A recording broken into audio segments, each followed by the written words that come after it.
이번에는 성북동 비둘기를 보도록 하겠습니다. 성북동 비둘기는 1960년대에 급격한 도시화,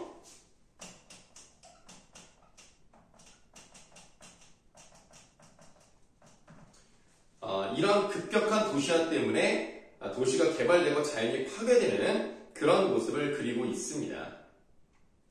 성북동 산에 번지가 새로 생기면서, 자, 설마 번지 점프는 아닐 거고요. 자, 번지에다 세모를 하시고, 이 번지라고 하는 것은 사람들이 살 곳을 만드는 그런 개발된 공간이기 때문에 인간의 문명을 상징합니다. 번지가 새로 생기면서 본래 살던 성북동 비둘기만이 번지가 없어졌어요. 자, 여기 번지는 동그라미 하시겠습니다. 자, 그럼 이 번지는 인간의 문명 때문에 사라진 거니까 자연, 그리고 구체적으로는 비둘기가 살아가는 비둘기의 터전, 이렇게 볼 수가 있겠죠. 자, 번지가 없어졌습니다. 새벽부터 돌 깨는 산울림에 떨다가, 돌 깨는 산울림 세모하시고, 결국 자연을 파괴하고 있는 그런 모습이 청각적으로 나타나 있어요.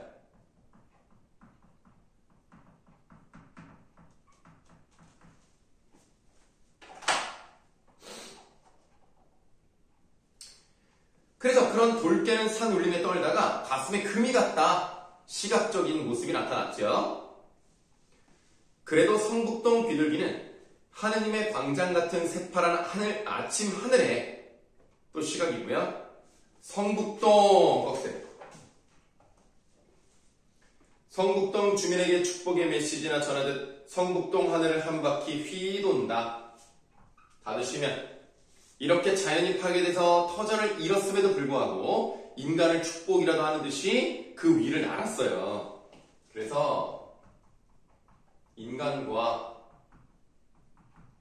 조화를 이루고자 하는 비둘기의 비행이 나타나 있어요.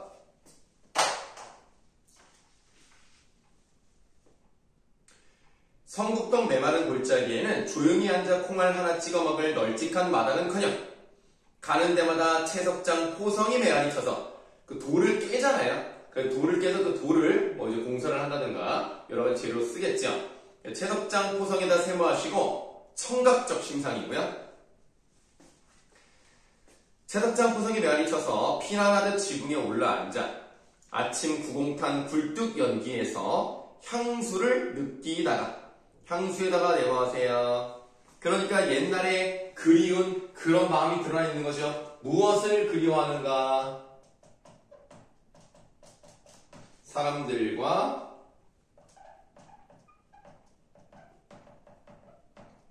어울려 살던 과거에 대한 향수라고 보시면 되겠어요. 향수를 느끼다가 산 1번지 채석장에 도로 가서요. 금방 따낸 돌 온기에 입을 닦습니다. 그리움의 행동이죠. 여기에 살았는데 이제 이게 사라지는구나 하면서 그 온기에 입을 닦습니다. 촉각적 심상상이겠고요. 예전에는 사람을 성자처럼 보고 사람 가까이서 사람과 같이 사랑하고 사람과 같이 평화를 즐기던 사랑과 평화의 새 비둘기는 이제 산도 잃고 사람도 잃고 사랑과 꺽쇠, 사랑과 평화의 사상까지 낳지 못하는 쫓기는 새가 되었다. 닫아보시면 결국에는 사랑과 평화라는 정신적 가치가 다 사라지고 물질 문명의 그런 세태에 다 밀려나는 그런 모습을 보여줍니다.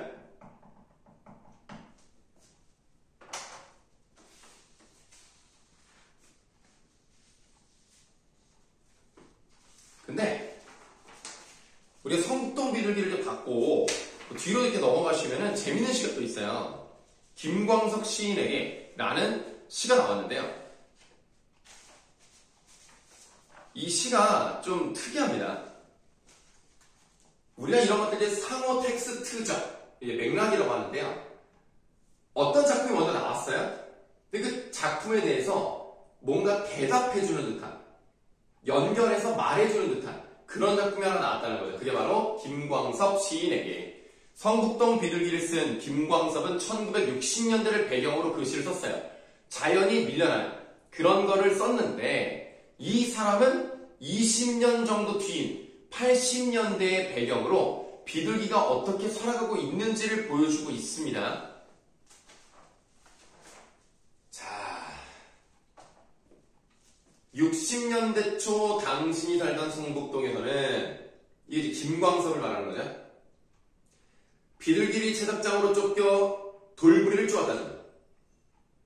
20여 년이 지난 지금 성북동에 비둘기는 없는걸요? 채석장도 없어요. 많이 달라졌다는 것을 보여주고 있죠. 요즘은 비둘기를 보려면 괄호하세요. 도심으로 들어와 시청광장. 도심으로 들어와 시청광장. 그러니까 옛날에는 자연과 함께 살았던 게 비둘기인데 이제는 안 그래. 이제 비둘기가 자연과 함께 하지 않아. 오히려 비둘기가 어떻게 돼요? 자연으로부터 완전히 분리가 돼버렸죠. 이제 도시로 들어왔어요.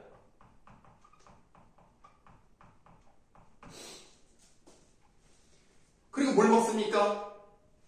팝콘을 먹어요. 팝콘 세모. 이거는 뭐야? 비둘기가 먹는 거고 이게 있으면 되는 거야. 뭐 자연이고 뭐다 필요 없어. 그러니까 물질적인 이익이 비둘기에게도 중요해진 거예요.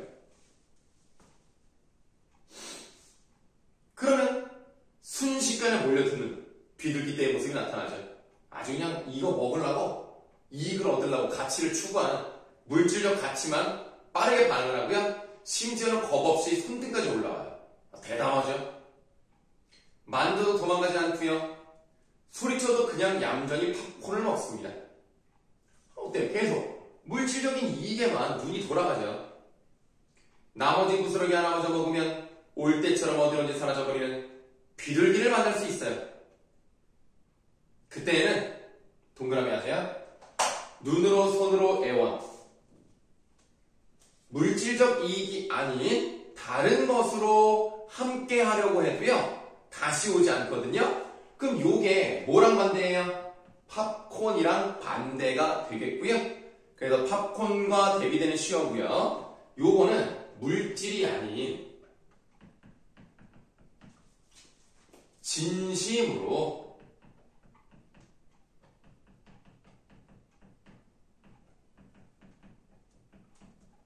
관계를 맺으려는 시도를 하지만 이미 비둘기는 바뀌었어요. 자연, 평화, 이런 거 아니에요. 그냥 얘네도 똑같이 돼버렸어. 그런 것을 이야기하고 있습니다. 그래서 이 두 가지가 연결이 되면서 시대적 배경에 따라서 어떻게 달라졌구나 라는 것을 알 수가 있습니다.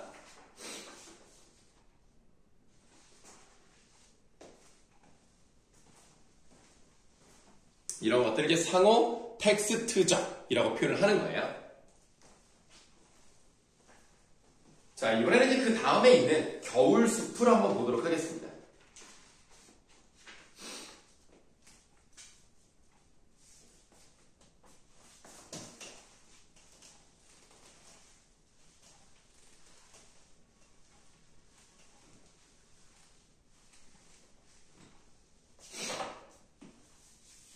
겨울숲. 새들도 떠나고 그대가 한 그룹 헐벗은 나무로 흔들리고 있을 때 나도 헐벗은 한 그루 나무로 그대 곁에 서겠다. 이미 필기가 돼 있는 부분이 있죠. 그 네모친 부분은 고독하고 시련을 겪는 존재라고 돼 있고요. 그대가 그렇게 고생하고 있을 때 나도 옆에서 그 고생을 함께 하겠다. 그래서 그대 곁에 서겠다. 서겠다에 괄호하세요. 의지적인 모습이 나타나 있고요. 아무도 이 눈보라 멈출 수 없대요. 자, 눈보라도 마찬가지로 삶의 고통과 시련을 의미합니다. 이 눈보라를 멈출 수 없고 나 또한 그대가 될 수 없어. 대신 알아줄 수 없는 지금. 어쩌려? 내가 할 수 있는 일은 이 눈보라를 그대와 나누어 맞는 일뿐. 그러나 네모하시고요. 자, 그러나니까 앞의 내용과 뒤의 내용의 반대가 되겠죠. 시상전환이 이루어지고 있습니다. 그러나 그것만은 그대만을 위한 것은 아니었어. 보라, 그대로 하여 밑줄. 그대 쪽에서 불어오는 눈보라를 내가 견딘다. 그러니까 내가 당신과 함께 해주면 당신만 좋은 게 아니라 결국 당신만 위한 것이 아니라 당신을 위함으로써 나도 당신에게 의지할 수 있다는 얘기죠. 그래서 지금 이 부분은 상호 의지적인 모습이 나타나 있죠.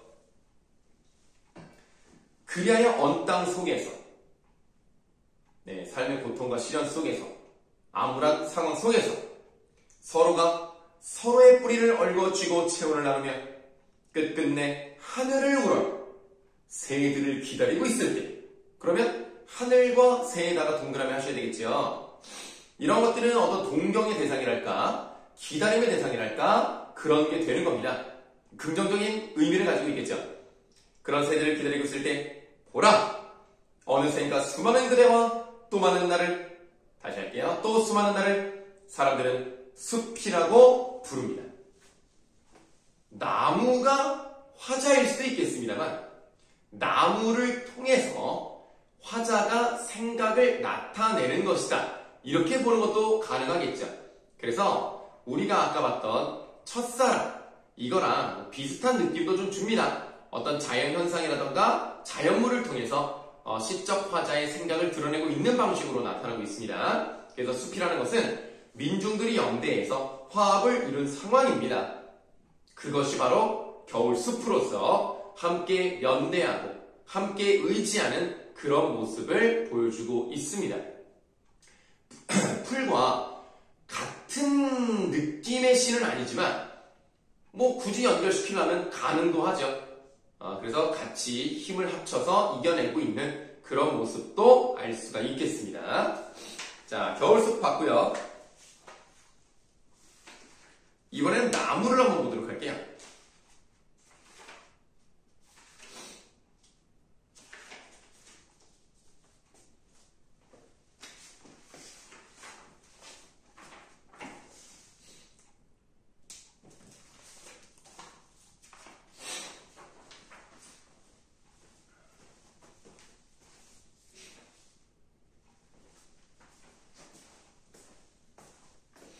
자, 박목원의 나무인데요. 원래 박목원이라는 사람이 상당히 시를 간결하게 쓰기로 유명한데 이 글은 좀 평소와 다르게 길게 씁니다. 산문적 느낌이죠. 유성에서 거기 유성이면 지금의 대전광역시입니다. 일단은 지금 유성부터 시작을 하기 때문에 여기 이제 유성에 네모하시고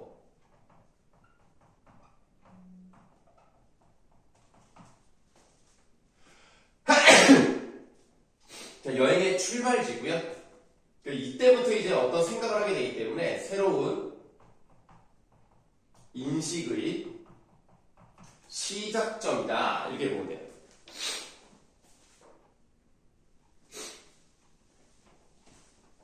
자, 유성에서 조치원으로 가는 어느 들판에 우두커니 서 있는 좀 외로워 보이죠? 밑줄합니다. 한 그루 늙은 나무. 이 늙은 나무를 만났어요. 그걸 보고 뭐라고 생각을 했냐면 수도승인가? 라고 생각을 했습니다. 수도승 괄호하시고 그리고 밑줄하세요. 묵중하게 서 있다. 뭔가 조용히 묵직하게 고독하게 서 있는 걸 봤어요. 자, 다음 날은 조치원에서 공주로 가는 어느 가난한 마을 어귀에 그들은 때를 져 몰려 있었다. 이게 좀 다르네. 처음에는 좀 외롭게 서 있었는데 이번엔 때를 져 서 있어요. 멍청하게 몰려있는 그들은 어설픈 과객일까? 나그네예요. 과객 괄호하시고 얘는 좀 추워 보여야 돼요. 공주에서 온양으로 우회하는 뒷길 어느 산마루에 그들은 멀리 서 있었다. 하늘 무는 뒷길은 파수병일까? 파수병 괄호하시고 외로워 보였다. 온양에서 서울로 돌아왔어요. 서울에 내모하시고. 그래서 여기 여행의 종착지입니다.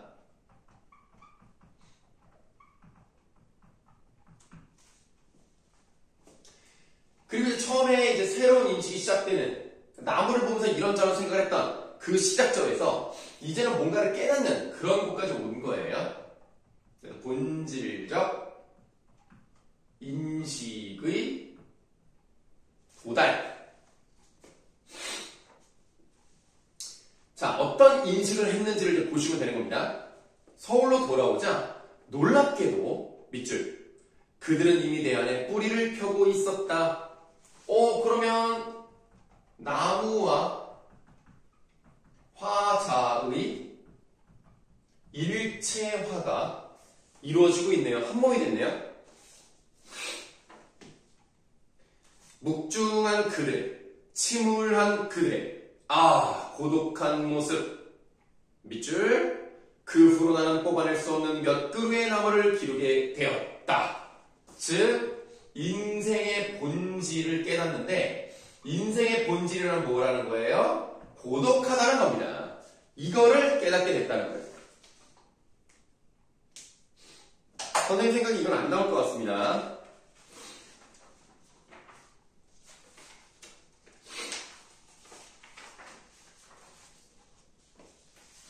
자, 오늘 스캔해서 보내드린 이 프린트의 마지막 먼 후일입니다.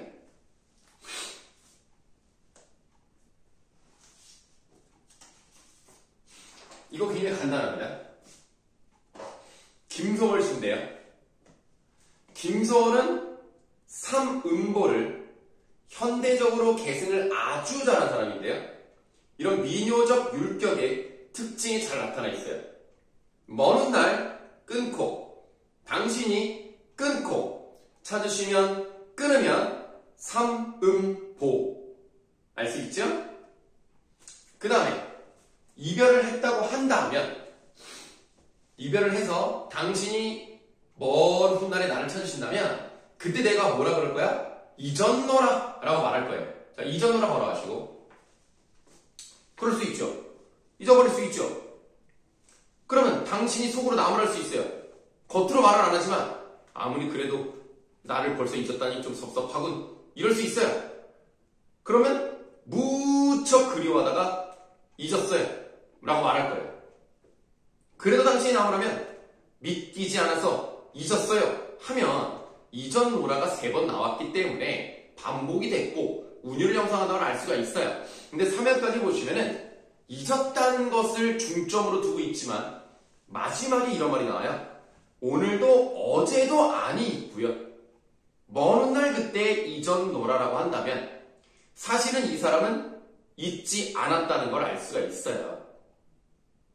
오늘도 어제도 잊지 않았어요. 다음날이 되면요, 오늘도 어제도 잊지 않았겠죠. 다음날이 되면 또 오늘도 어제도 잊지 않은 겁니다. 결국 언제나 생각을 하고 있었다는 얘기예요. 그래서 이 김소월의 시 대표적 특징이 뭐가 나타났다? 반어적인 표현이 나타났다. 잊지 못했다는 것을 이야기하고 있는 겁니다. 간절한 그리움에 대한 시입니다. 자, 이렇게 해서 오늘 준비한 이 프린트는 다 끝이 났습니다. 오늘 준비한 끝이 났고요. 저번에 이제 나눠드렸던 거 말고 그거는 저번에 영상으로 끝났으니까 또 이제 부족한 부분이 또 있어서요. 잠깐 영상 끊고 보도록 하겠습니다. 이게 보통 그 이제 프린트를 그것까지 이제 드리면 좋은데 오늘 스캔한 거 말고 그 전 거는 그 원래 가지고 있는 부교재라던가 프린트 이런 곳에다가 필기를 하면 되겠습니다.